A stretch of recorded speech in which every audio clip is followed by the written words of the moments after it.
नमस्कार। आज हम लोग बात करने वाले हैं अनुमान प्रमाण के अंतर्गत बात करेंगे तर्क अर्थात लॉजिक के बारे में। तो यहाँ पर पढ़ेंगे कि कैरेक्टरिस्टिक एंड सिग्निफिकेंस ऑफ तर्क अर्थात तर्क की जो सिग्निफिकेंस है अर्थात महत्व है और साथ ही साथ उसके क्या विशेषताएं होती है।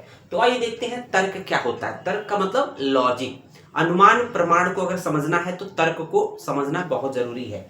तो यहाँ देखेंगे तर्क स्वतंत्र प्रमाण नहीं है। पहला पॉइंट क्या कर रहा है, तर्क एक स्वतंत्र प्रमाण नहीं है।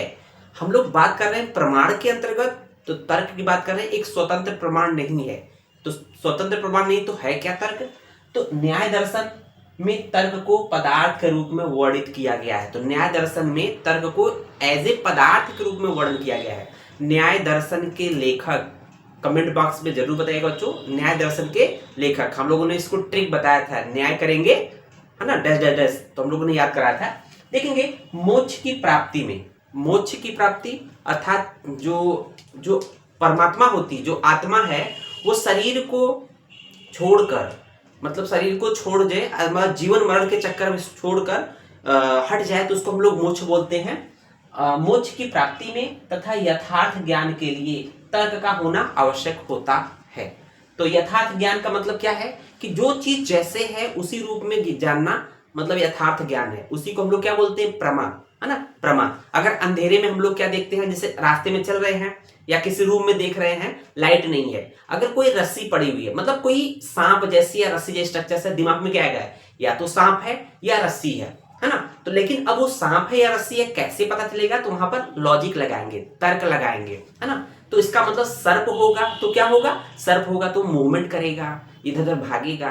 रस्सी होगी तो फिक्स होगी, स्थिर होगी, निर्जीव होगा। इसका मतलब लॉजिक के थ्रू पता चलेगा कि ये सर्प है कि रस्सी है। तो इसका मतलब कि यथार्थ ज्ञान के लिए तर्क का होना आवश्यक होता है। उसके बाद देखेंगे तर्क को डिफाइन कैसे किया गया है।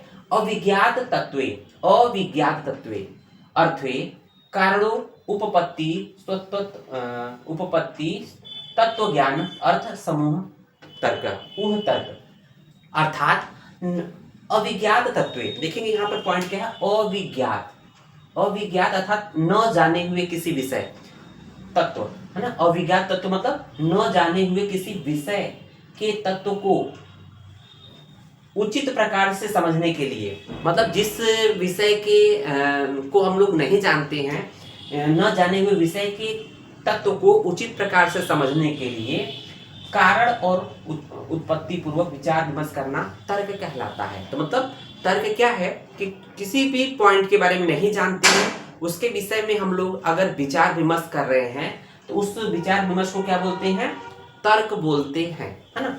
अब देखेंगे कि तर्क के भेद के बारे में बात करते हैं। तो तर्क के भेद जो है 5 बताए गए हैं। कौन कौन से? प्रमाण बाधित तर्क कितने भेद बोले गए हैं? तो ये इंपॉर्टेंट क्वेश्चन है, एमसीक्यू बनता है। तो पहला क्या है, प्रमाण बाधित।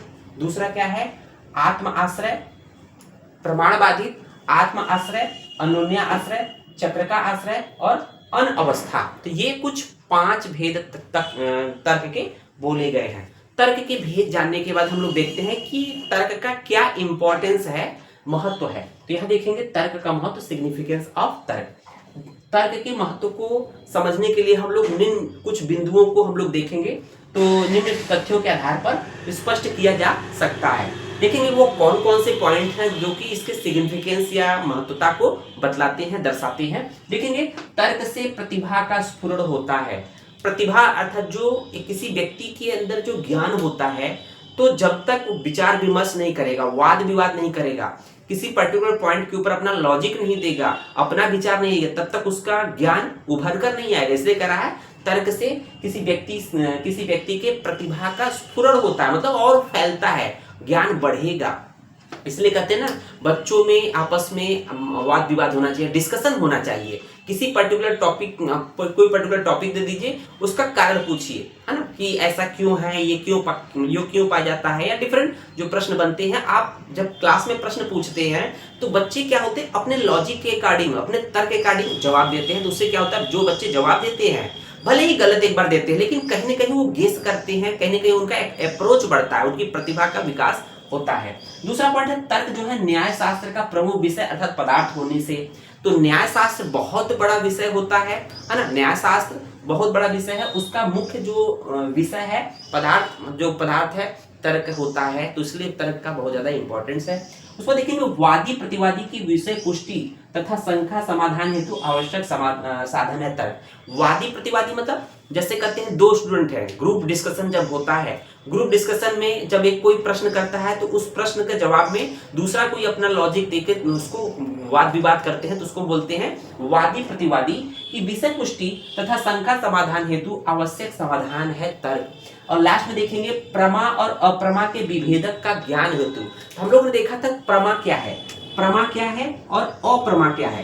प्रमा मतलब यथार्थ ज्ञान को प्रमा कहते हैं। यथार्थ अर्थात जो वस्तु जैसी है उसी रूप में हमें उस तरह के ज्ञान होना, उसको प्रमा कहते हैं। जो वस्तु जैसी है उससे अलग हट के ज्ञान होना अप्रमा कहलाता है। जैसे कि हमने देखा ना कि अंधेरे में आपने देखा कि रस्सी को सांप समझना, अंधेरे में कोई रस्सी पड़ी हुई है, अंधेरे में अगर रस्सी पड़ी हुई है, रस्सी को अगर रस्सी समझना क्या है, प्रमा कहलाएगा। लेकिन रस्सी को रस्सी न समझकर सांप समझना क्या कहलाएगा, अप्रमा कहलाएगा। तो हम लोग देखेंगे कि रस्सी है तो उसमें लॉजिक क्या लगेगा, कैसे विभेद करेंगे प्रमा और अप्रमा में कि रस्सी है कि सांप है। तो रस्सी होगा, इसका मतलब दिमाग लगाएंगे ना, जो तर्क नहीं लगाएंगे वो तुरंत भाग जाएंगे, उनका बीपी बढ़ जाएगा, हार्ट रेट बढ़ जाएगा, डर जाएंगे। और जो तर्क लगाएंगे तो वो दिमाग लगाएंगे, अगर ये सांप होगा तो ये मूवमेंट करेगा, इधर उधर भागेगा, उधर उधर दौड़ेगा। अगर नहीं भाग रहा है इसका मतलब रस्सी है। इसका मतलब यहाँ पर हम लोग तर्क के द्वारा रस्सी को रस्सी समझ रहे हैं, और जो तर्क नहीं लगाएंगे रस्सी को सांप समझकर अप्रमा समझ लेंगे। तो उम्मीद है ये आपको वीडियो पसंद आया होगा। धन्यवाद।